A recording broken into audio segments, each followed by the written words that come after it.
그때 헤롯 왕이 손을 들어 교회 중에서 몇 사람을 해하려 하여 유대인들이 이를 기뻐하는 것을 보고 베드로도 잡으려 할 때는 무교절 기간이라.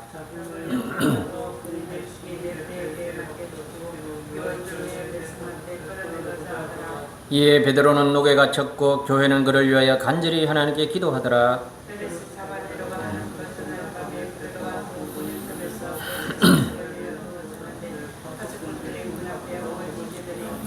홀련히 주의 천사가 나타나며 옥중의 광채가 빛나며 또 베드로의 옆구리를 쳐 깨워 이르되 급히 일어나라 하니 쇠사슬이 그 손에서 벗어지더라.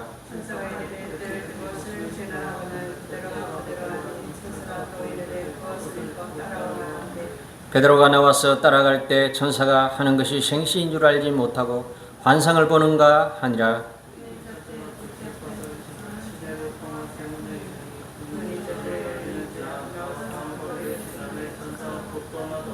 11절은 같이 합시다. 이에 베드로가 정신이 들어 이르되 내가 이제야 참으로 죽겠어. 그의 천사를 보내어 나를 헤롯의 성과 유대 백성의 모든 기대에서 벗어나게 하신 줄 알겠노라 하여. 아멘. 오늘 설교가 조금 길어서 빨리 시작하도록 하겠습니다. 사랑하는 성도 여러분, 우리가 하나님을 믿고 섬기며 신앙의 길을 걸어갈 때 우리의 마음 깊은 곳에서 문득 솟아오르는 아픈 질문 하나가 있습니다. 그것은 바로 하나님은 과연 공평하신가? 라는 질문입니다. 왜 한 사람은 하나님께 일심으로 충성하였으나 목회자에 관련된 예입니다. 교회 자립은 고사하고 가족의 먹고 사는 문제가 위태롭고 자녀들은 위축되고 사모님들은 심각한 정신적 문제로 고통받는 일이 많을까? 그와 반면 어떤 다른 목사님도 비슷하게 하나님께 사역하여 나날이 교회는 부흥하고 자녀들은 교회의 풍족한 지원으로 좋은 대학을 나오고 유학을 가고 좋은 직장을 가지며 또는 아버지의 지원을 받아 교회를 물려받거나 처음부터 자립교회로 시작하는 복 아닌 복을 받을까요? 오늘 제목은 너와 내가 왜 다를까? 입니다. 같은 하나님을 믿고 섬기며 충성하는 모든 우리 성도님들도 이와 동일한 질문을 품고 살아가는 분이 많을 거라 생각합니다. 오늘 살펴볼 성경을 통해 이에 대한 하나님의 뜻의 힌트를 발견할 수 있기를 바랍니다. 오늘 우리가 읽은 사도행전 12장은 초대교회가 직면했던 혹독하고 어두운 밤을 보여줍니다. 당시 헤롯 아그리파 1세는 자신의 정치적 입지와 인기를 위해 교회를 향해 칼을 뽑아 들었습니다. 그 칼날에 예수님의 수제자 그룹이었던 세베대의 아들 야고보가 사도들 중 최초로 목이 베어 순교당했습니다. 성도들은 엄청난 충격과 슬픔에 빠졌습니다. 그러나 악한 권력의 광기는 거기서 그치지 않았습니다. 야고보를 죽이자 유대인들이 환호하는 것을 본 헤롯은 이제 교회의 영적 기둥이었던 베드로마저 체포하여 깊은 지하 감옥에 가두었습니다. 그 밤에 교회가 할 수 있는 것은 아무것도 없었습니다. 그들은 한 모퉁이 집에 모여 밤이 새도록 간절히 하나님께 부르짖어 기도했습니다. 그런데 바로 그 동일한 감옥, 동일한 권력의 압제, 동일한 성도들의 기도 속에서 상반된 두 개의 결과가 나왔습니다. 야고보 사도는 차디찬 처형장에서 칼에 맞아 그의 생을 마감했습니다. 하나님은 그를 향해 차려진 칼날을 막아주지 않으셨고 그 피가 땅에 떨어지도록 내버려 두셨습니다. 그러나 베드로의 밤은 어떻습니까? 천사가 나타나 감옥을 비추고 그의 손을 묶고 있던 쇠사슬을 풀어주시고 굳게 닫혔던 철문이 스스로 열려 베드로는 기적적으로 구출받았습니다. 이 대목에서 우리는 오늘 설교의 제목처럼 왜 한 사람은 죽고 왜 한 사람은 살아야 하나? 왜 한 사람은 잘되고 왜 한 사람은 못되나? 그런 의문을 품을 수가 있습니다. 야고보의 믿음이 베드로보다 부족했습니까? 아니면 야고보를 위한 교회의 기도가 부족했습니까? 베드로를 위한 기도는 더 열렬했습니까? 결코 그렇지 않았습니다. 두 사람 모두 주님의 목숨처럼 사랑하셨던 제자였고 두 사람 모두를 위해 교회도 눈물로 기도했습니다.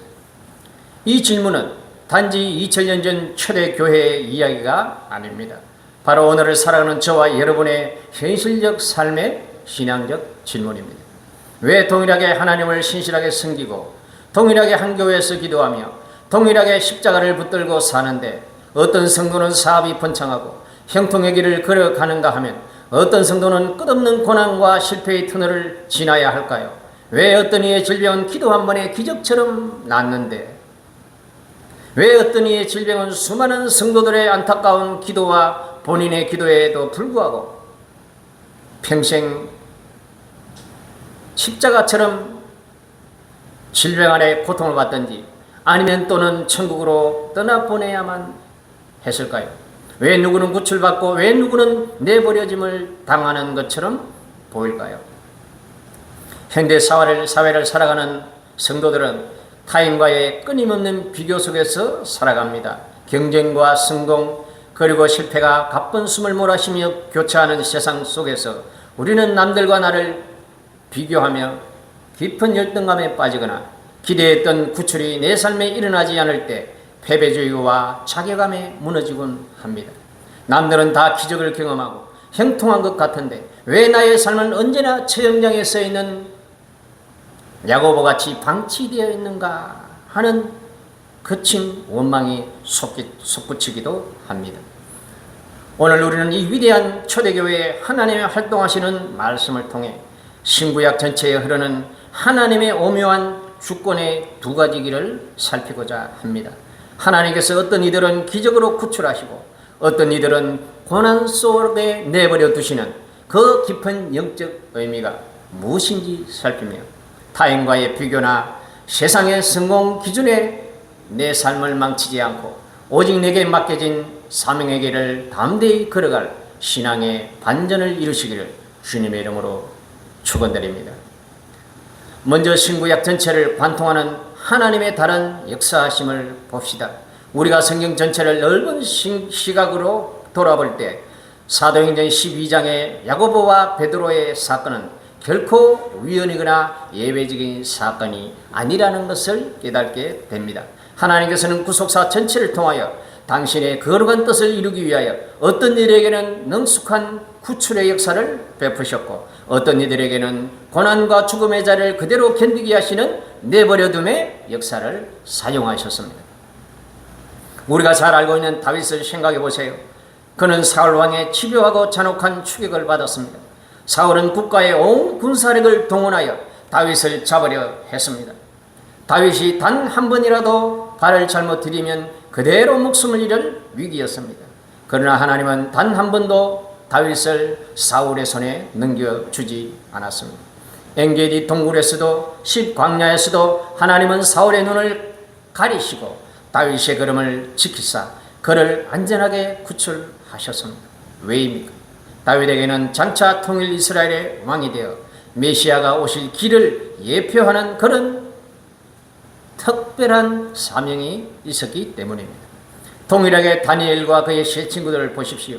바벨론의 뜨거운 풀무불 속에 던져졌던 아벳느고 사드락 메삭은 하나님은 불꽃 가운데서 건져내셨습니다.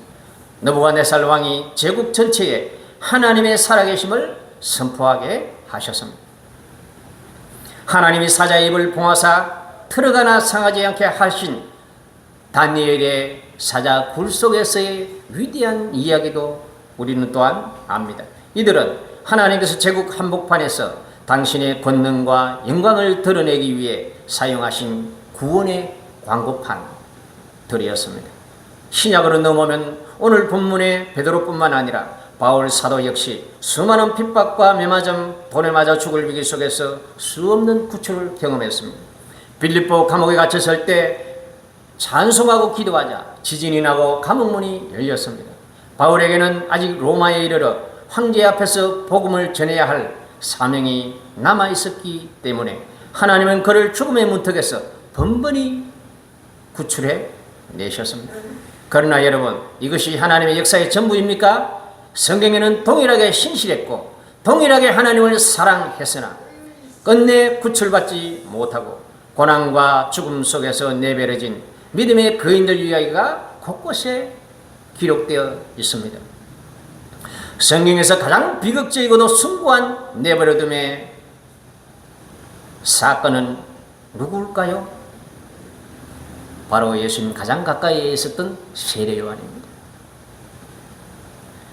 예수님 친히 말씀하시기를 여자가 낳은 자 중에 세례 요한보다 더 큰 이가 없다라고 극찬하셨던 인물입니다. 그가 오실 메시아의 길을 평탄하게 만드는 광야의 소리였습니다.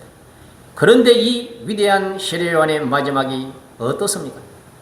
헤롯 안디바에 처 헤로디아의 딸이 춤을 춘 대가로 술자리에서 허세 가득한 맹세 때문에 감옥에서 목이 베어 소반에 얹혀지는 참혹한 죽음을 당했습니다.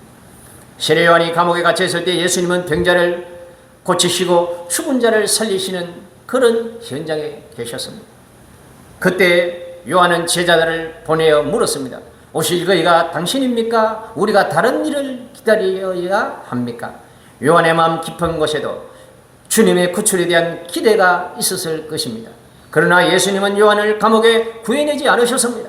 그를 헤롯의 칼날 아래 그대로 방치하셨습니다. 요한의 사명은 메시아를 증언하고 그리고 본인은 조용히 역사 뒤편으로 사라지는 거기까지였기 때문입니다. 구약의 선지자 예레미야를 한번 생각해 보세요. 그는 민족의 멸망을 바라보며 눈물로 하나님의 심판을 전했습니다. 그러나 돌아온 것은 백성들의 찬사가 아닙니다. 그를 진흙 구덩이에 던졌습니다. 옥에 가두었습니다. 매를 때렸습니다. 민족의 배반자로 낙인 찍었습니다. 끝없는 고통 속에서 삶을 마감해야 했습니다. 하나님은 예레미야의 눈물을 닦아주지 않으시고 그를 화려한 궁굴로 건져내지 않으셨습니다. 그 슬픔과 고통의 구덩이 속에 예레미야를 내버려 두심으로 타락한 민족을 향한 하나님의 가슴 찢어지는 심정을 선지자의 삶 자체로 표현하게 하셨습니다. 이 영적 신비를 가장 완벽하게 요약해준 성경이 바로 히브리서 11장입니다. 우리는 히브리서 11장을 흔히 믿음의 장이라고 부르죠. 히브리서 11장 33절에서 35절 상반절까지는 구출받은 자들의 승리가 기록되어 있습니다. 33절에서 35절 상반절입니다. 그들은 믿음으로 나라들을 이기기도 하며 의를 행하기도 하며 약속을 받기도 하며 사자들의 입을 막기도 하며 불의 세력을 멸하기도 하며 칼날을 피하기도 하며 약한 가운데서 강하게 되기도 하며 싸움에 용맹하게 되어 이방 사람들의 진을 물리치기도 하며 여자들은 자기의 죽은 자들을 부활로 받기도 하며. 이 부분만 우리가 읽어보면 얼마나 신납니까? 신나고 화려한 승리입니다. 불을 면하고 칼날을 피하고 사자의 입을 막고 죽은 자가 살아난 구출의 역사입니다. 그러나 히브리서 기자는 거기에서 멈추지 않았어요. 35절 하반절부터 38절 말씀 읽어드립니다.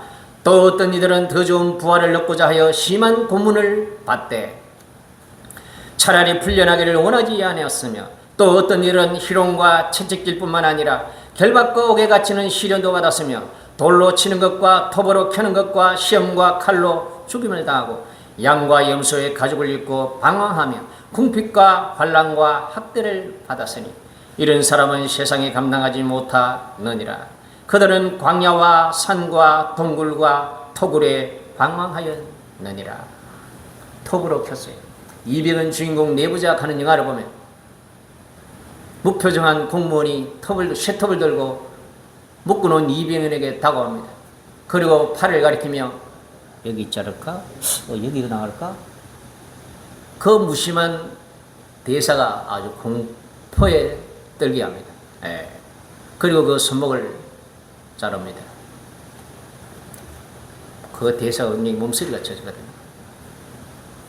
그런데 그렇게 톱으로 켜서 순교당한 그런 성도들이 있었다는 말입니다.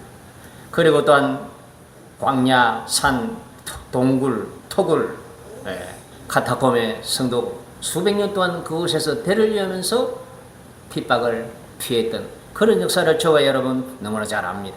사랑하는 성도 여러분, 이 구절을 가만히 한번 생각해 보세요.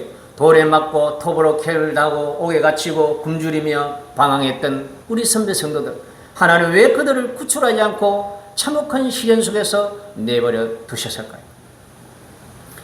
이들이 앞서 언급된 불 가운데서 지키시고 사자의 입을 막았던 이들보다 믿음이 부족했을까요? 아닙니다. 성경은 이렇게 선언합니다. 이런 사람은 세상이 감당하지 못하느니라. 구출받아 살아난 자도 세상이 감당 못할 믿음의 사람이지만 구출받지 못하고 톱으로 괴를 당하면서도 믿음을 버리지 않고 죽어간 자 역시 세상이 감당하지 못할 위대한 믿음의 사람들이라는 것입니다. 구출도 하나님의 역사가 맞지만 내버려 둠 속에서 믿음을 지켜내는 건 역시 하나님의 더 깊고 오묘한 은혜의 역사입니다. 그리고 또 하나님은 왜 어떤 이는 구출하시고 어떤 이는 내버려 두시는가? 오늘 사도행전 12장의 야고보와 베드로의 사건, 그리고 성경 전체의 맥락 속에서 우리는 세 가지 신학적, 구속사적 이유를 발견하게 됩니다. 첫째, 하나님이 각 사람에게 부여하신 사명의 분량과 시간표가 다르기 때문입니다. 하나님은 토기장이입니다. 우리는 그의 손으로 지으신 진흙입니다. 토기장이가 어떤 것은 금그릇으로, 어떤 것은 은그릇이나 흙그릇으로 만들 권한이 있듯이 주님은 각 성도들에게 부여하신 사명의 성격과 삶의 길이를 다르게 디자인하셨습니다. 야고보 사도를 보세요. 예수님께서 이 땅에 계실 때 야고보와 요한의 어머니가 찾아와 두 아들을 주님 나라의 오른쪽 왼쪽 편에 앉게 해달라고 부탁합니다. 그러자 예수님께서 묻습니다. 너희들이 나의 잔을 마실 잔을 너희들이 마실 수 있느냐? 그러자 그 형제는 용감하게 네, 그럴 수 있습니다 대답했습니다. 그리고 야고보의 그 고백처럼 야고보는 첫 번째 순교자의 잔을 마시게 됩니다. 야고보의 사명은 초대교회의 시작점에서 자신의 피를 흘림으로써 기독교 신앙이 한낱 말장난이나 관념이 아니라 목숨을 바칠 가치가 있는 진리임을 온 세상에 입증하는 첫 번째 마중물이 되는 것이었습니다. 야고보의 생애는 짧았지만 그의 삶을 통해 사도 중 최초의 순교자라는 영광의 면류관을 썼습니다. 그의 사명은 30대 젊은 나이에 사도행전 12장에서 완전히 성취되고 완결된 것입니다. 반면에 베드로는 어떻습니까? 베드로에게는 아직 이 땅에 감당해야 할 구속사적 과업이 많이 남아 있었습니다. 이방인 선교의 물꼬를 튼 고넬료 사건이요, 유대교적 전통과 이방인 구원 문제로 극심한 진통을 겪게 될 예루살렘 공의회를 이끌어야 했고, 초대교회의 영적 중심으로서 교회를 굳건히 세워 나가야 할 사명이 아직 남아 있었기 때문입니다. 베드로의 시간표는 아직 끝나지 않았기에 하나님은 그를 감옥에서 건져내어 사명의 현장으로 다시 보내진 것입니다. 성도 여러분, 일찍 사명을 다하고 주님의 품에 안기는 것도 영광이요, 끝까지 이 땅에 남아 사명을 감당하는 것도 은혜입니다. 생명의 길고 짧음, 성공과 실패의 외형이 중요한 것이 아니라 내게 주어진 하나님의 시간표 안에서 내가 내 사명을 다하고 있는가, 그것이 중요합니다. 그것이 저와 여러분들이 본인에게 물어야 할 질문입니다. 그리고 두 번째, 구출과 내버려두면 교회를 거룩하게 세우시는 하나님의 다양한 은혜의 수단입니다.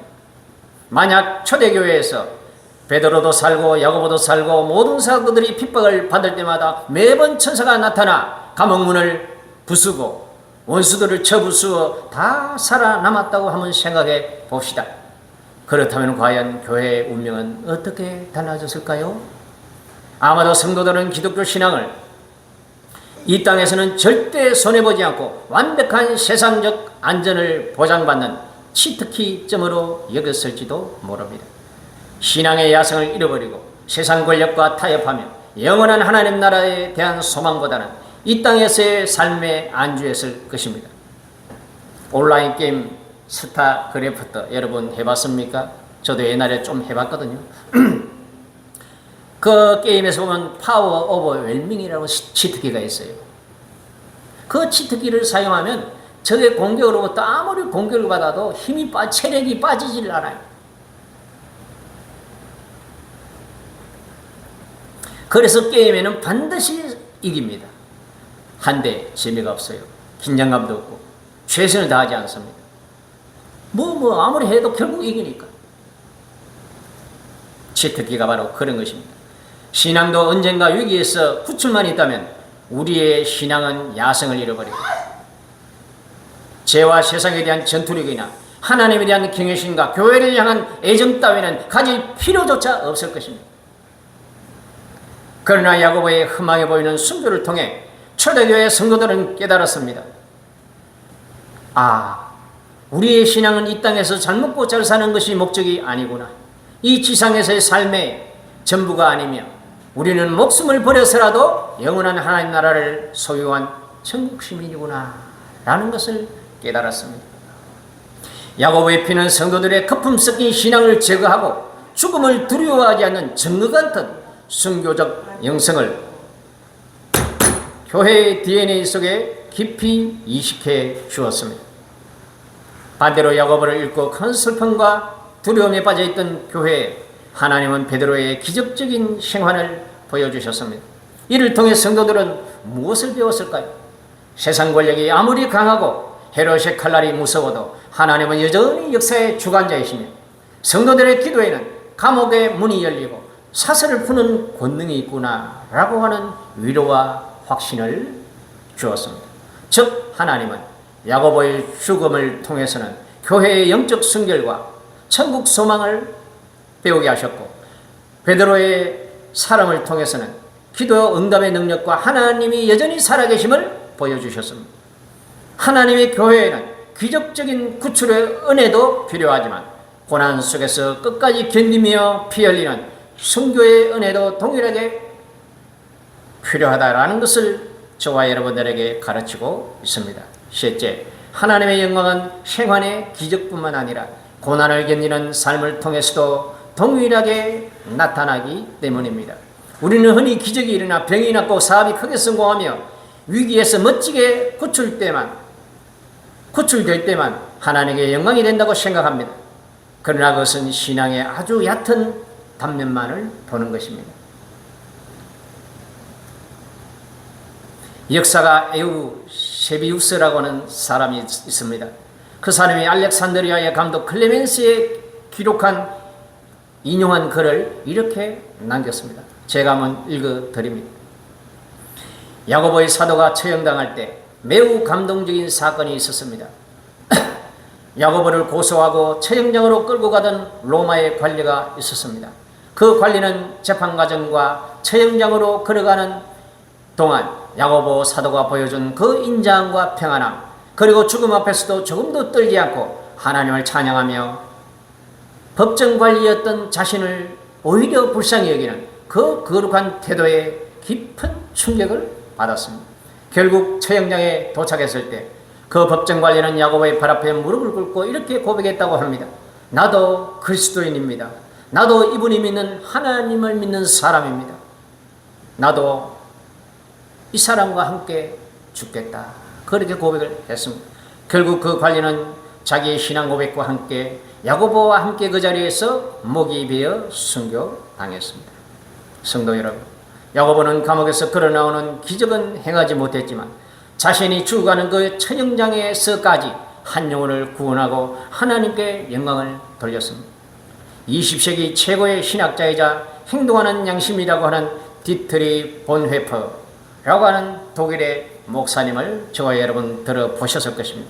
그는 히틀러의 잔혹한 나치 정권에 맞서 싸우다가 독일이 패망하기 몇 주 전에 39세의 젊은 나이로 플레셴비력 수용소에서 교수형으로 생을 마감했습니다. 하나님은 본헤퍼를 교수대에서 구출하지 않으셨습니다. 히틀러의 총칼날에 그를 방치하셨습니다. 그러나 본헤퍼가 죽기 직전 남긴 고백이 온 세계 기독교인들의 마음을 울립니다. 이렇게 고백했다고 합니다. 이제는 끝이구나. 그러나 나에게는 이제 내 삶의 시작이다. 그렇게 고백했다고 합니다. 그의 거룩한 순교는 나치 제국이 멸망한 지금까지도 오늘날 전 세계 수억 명의 기독교인들의 가슴을 울리며 참된 제자도가 무엇인지 일깨워주고 있습니다. 베드로가 살아 돌아온 것도 하나님의 영광이요 야고보와 본헤프가 끝내 피를 흘려 죽은 것도 역시 하나님께 드려진 위대한 영광입니다. 하나님은 구출을 통해서도 당신의 능력을 나타내지만 구출되지 않는 절망의 현장 속에서도 믿음을 변치 않고 견뎌내는 성도들의 신실함을 통해 세상이 줄 수 없는 가장 찬란한 영광을 받으신다는 것을 저와 여러분들은 기억을 해야 합니다. 이 지점에서 저와 여러분들은 다시 한번 질문을 해봅시다. 저 사람들의 성공과 나의 실패는 과연 믿음의 차이일까? 저 사람들의 치료와 나의 병은 과연 하나님의 외면일까? 하나님 은혜의 차이일까요? 이제 본문의 말씀과 신고의 약의 영적 원리를 오늘 우리의 삶의 현장으로 가져와 한번 적용해 봅시다. 현대 사회를 살아가는 우리는 끊임없이 남과 나를 비교하는 문화 속에서 숨이 막힐 듯한 압박을 받으며 살아갑니다. 사이버 공간과 SNS에는 온통 타인의 구출받은 삶, 성공한 이야기, 축복받은 순간들로 가득 차 있습니다. 남들은 사업이 잘 되고 자녀들이 명문대에 합격하고 넓은 아파트로 이사를 가며 기도의 응답을 받아 형통한 삶을 사는 것처럼 보입니다. 반면에 나의 삶을 돌아보면 수년째 제자리 걸음인 것 같고 열심히 기도해도 질병은 나아지지 않으며 고난의 터널은 끝날 기미가 보이지 않습니다. 이때 우리 마음속에 찾아오는 불청객이 무엇입니까? 첫째로는 비교의식에서 오는 열등감입니다. 왜 하나님은 저 사람의 기도는 들어주시면서 내 기도는 들어주시지 않을까? 나는 저 사람보다 믿음이 부족한가? 나는 하나님께 버림받은 존재인가? 하는 깊은 영적 열등감을 가지게 됩니다. 그리고 둘째로는 패배주의와 자괴감입니다. 아무리 애쓰고 기도해도 내 삶은 바뀌지 않아. 나는 야고보처럼 결국 버려진 존재야 하며 신앙의 의욕을 잃어버리고 삶을 자포자기하는 영적 회의주의에 빠집니다. 아무리 해도 소용없어. 그러나 사랑하는 성도 여러분, 오늘 주님께서 본문을 통해 저와 여러분에게 강력하게 선포하시는 음성을 들으시기를 바랍니다. 이러한 비교의식과 패배주의를 깨뜨릴 수 있는 위대한 영적 원리가 또 다른 성경인 요한복음 21장에 나와 있습니다. 예수께서 부활하신 후 디베리아 바닷가에서 베드로를 찾아오셨습니다. 그리고 베드로에게 앞으로 그가 어떤 죽음으로 하나님께 영광을 돌릴 것인지를 말씀하셨습니다. 네가 젊어서는 스스로 띠뛰고 원하는 곳으로 다녔거니와 늙어서는 네 팔을 벌리리니 남이 네게 띠띠우고 원하지 아니하는 곳으로 끌고 가리라.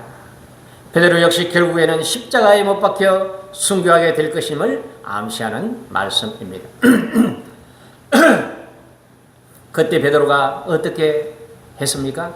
문득 곁에 서 있는 예수님의 사랑하는 제자 요한을 바라보았습니다. 그리고 주님께 이렇게 묻습니다. 그렇다면 주님, 이 사람은 어떻게 됩니까? 자신의 사명과 미래에 대한 주님의 말씀을 들은 직후였음에도 불구하고 베드로의 눈은 즉시 타인을 향했습니다. 주님, 나는 그렇다 치고 저 요한은 어떻게 됩니까? 저 사람은 나보다 더 오래 삽니까? 저 사람은 고난을 안 받습니까? 저 사람은 나보다 더 성공합니까? 이것이 바로 타인과 자신을 비교하고자 하는 인간의 지독한 본성입니다. 이때 예수님께서 베드로에게 주신 유명한 대답이 바로 저와 여러분들에게 답이 될 것입니다. 21장 22절 말씀입니다. 예수께서 이르시되 내가 올 때까지 그를 머물게 하고자 할지라도 네가 무슨 상관이냐? 너는 나를 따르라. 사랑하는 성도 여러분, 이 주님의 음성을 오늘 여러분 자신의 이름으로 들으시기를 바랍니다. 남이 기적을 경험하든 남이 성공을 거두든 남이 형통의 길을 걸어가든 그것이 너와 무슨 상관이 있느냐? 그것은 그들의 삶이고 너의 삶은 다른 것이다. 너는 오직 나를 따르라. 주님은 그렇게 말씀하셨습니다. 타인의 삶의 모양과 나의 삶의 모양을 비교하지 마세요. 요한이 오래 살든 먼저 죽든 그것은 토기장이신 하나님의 주권에 속한 영역입니다. 저와 여러분들이 관여할 바가 아니라는 것입니다. 베드로가 신경 써야 할 오직 한 가지는 요한과 비교할 것이 아니라 자신에게 부여된 십자가를 지고 주님을 신실하게 따르는 것일 뿐입니다. 우리가 비교의식과 패배주의에 빠지는 이유는 하나님을 바라보지 않고 타인의 표면적인 결과만을 바라보려고 하는 그런 비교의식 때문입니다. 기억하세요. 하나님의 나라의 평가 기준은 얼마나 크게 성공했는가가 아니라 얼마나 많은 기적을 베풀었는가가 아닙니다. 하나님 나라의 유일한 평가 기준은 진심으로 하나님 앞에 순종하여 충성하는 겁니다. 저와 여러분들에게 묻습니다. 여러분들은 여러분들의 환경에도 불구하고 여러분 주님께 충성하고 있습니까? 주님께 진심을 다합니까? 주님을 사랑합니까?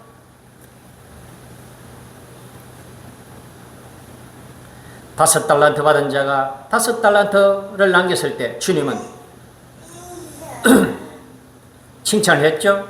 2달란트 받은 자도 똑같이 칭찬을 받았습니다. 한 사람은 5달란트를 남기고 또 한 사람은 2달란트를 남겼습니다. 그런데 주님의 칭찬은 토시 하나 틀리고 똑같았습니다. 원어로 살펴봤어요. 제가 한글과는 달리 원어도 그런가 해서 원어까지 내가 한번 찾아봤어요. 토시 하나 틀리지 아니하고 똑같았습니다. 잘하였도다 착하고 충성된 종아, 네가 적은 일에 충성하였음에 내가 많은 것을 네게 맡기리니 내 주인의 즐거움에 참여할지어다. 하나님은 베드로에게 5달란트의 사명을 주셨으면 베드로에게 5달란트의 충성을 요구합니다. 야고보에게 2달란트의 순교자적 사명을 주셨으면 그 자리에서 흘린 피와 충성을 보시고 최고의 상급을 또한 내려주시는 것입니다. 야고보가 일찍 죽었다고 해서 그가 베드로보다 열등한 사도인 것은 결코 아닙니다. 하늘나라에 갔을 때 주님은 먼저 온 야고보를 2팔 벌려 안아주시며 베드로에게 주실 것과 조금도 다름없는, 아니 어쩌면 더 찬란한 순교의 면류관을 그의 머리에 씌워 주셨을 것입니다. 그러므로 성도 여러분, 이제 남들의 형통함을 보고 열등감에 빠지지 마세요.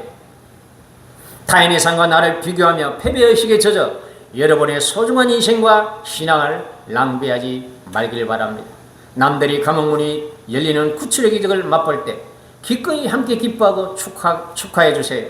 그리고 나의 삶의 감옥문이 쉽게 열리지 않고 고난의 밤이 길어질 때라도 낙심하지 말고 이렇게 말하세요.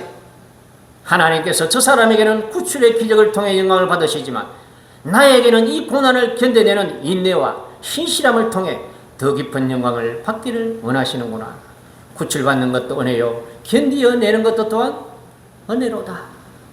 그렇게 외치기를 바랍니다. 말씀을 맺고자 합니다. 사랑하는 성도 여러분, 오늘 사도행전 12장의 말씀은 우리에게 세상 권력과 환경의 불공평함을 넘어 그 모든 것을 다스리시는 만왕의 왕 하나님의 오묘하신 주권을 바라보라고 초청하십니다. 세상 권력 헤롯은 자신의 왕권의 정통성에 대한 열등감과 유대 당국과 로마 당국의 환심을 사기 위해 야고보를 칼로 죽이고 베드로를 옥에 가두었지만 그 폭군의 끝이 어떠했습니까? 하나님의 영광을 돌리지 아니하고 스스로 신이라는 착각에 빠졌을 때 헤롯은 군대의 칼이나 창이 아니라 보이지 않는 벌레의 내장이 먹혀 비참하게 죽었다 했습니다. 성경은 이렇게 증언합니다. 하나님의 말씀은 흥왕하여 더하더라. 세상은 악한 권력과 불의한 시스템, 그리고 우리를 눌러 망가뜨리려 하는 세상의 모든 위협은 안개처럼 사라질 것이나 하나님의 거룩한 말씀과 그 말씀을 붙들고 살아가는 우리들의 삶은 하나님 앞에서 영원히 흥할 것입니다. 이제 우리의 시선을 세상의 성공과 실패, 그리고 타인과의 비교에서 돌려 하나님께로 우리의 시선을 고정합시다. 여러분 삶에 베드로처럼 사슬이 풀리고 감옥문이 열리는 구출의 역사가 임하거든 교만하지 말고 겸손히 무릎 꿇어 하나님께 영광을 돌리세요. 그리고 그 살아난 생명과 시간으로 아직 주님을 모르는 이들을 섬기고 교회를 세우는 일에 최선을 다하기를 바랍니다. 그것이 구출받은 자의 사명입니다. 반대로 아무리 기도해도 감옥문이 열리지 않고 야고보처럼 고난의 현장에 내버려진 것 같은 그런 기나긴 밤을 지날 때 결코 패배주의와 열등감에 빠지지 말기를 바랍니다. 하나님이 여러분을 잊으신 것이 절대 아닙니다. 여러분을 버리신 것이 아닙니다. 지금 하나님은 세상이 감당하지 못할 가장 숭고한 믿음을 여러분들의 삶을 통해 온 세상과 사탄 앞에 증명하고 계시는 중입니다. 내버려짐의 자리에서도 하나님을 원망하지 않고 묵묵히 십자가를 지고 걸어가는 여러분의 그 신실한 걸음걸이야말로 세상과 마귀의 입을 틀어막고 하늘의 천사들을 감동시키는 최고의 영광 돌리는 방법입니다. 예수님은 저와 여러분들에게 이렇게 묻습니다. 남이 어떻게 되든 너는 그것과 상관하지 말고 너는 나를 따르겠느냐? 주님은 저와 여러분들에게 이렇게 묻습니다. 잘되는 남을 바라보지 말고 너는 나를 바라봐라. 너는 내가 너에게 주는 그 길을 걷겠느냐? 그렇게 주님은 저와 여러분들에게 질문하고 있습니다. 그 질문에 저와 여러분들은 정직하게 한번 대답해 보기를 바랍니다. 네, 아니요, 모르겠습니다. 생각해 보고요. 여러 가지 대답이 있을 수 있습니다.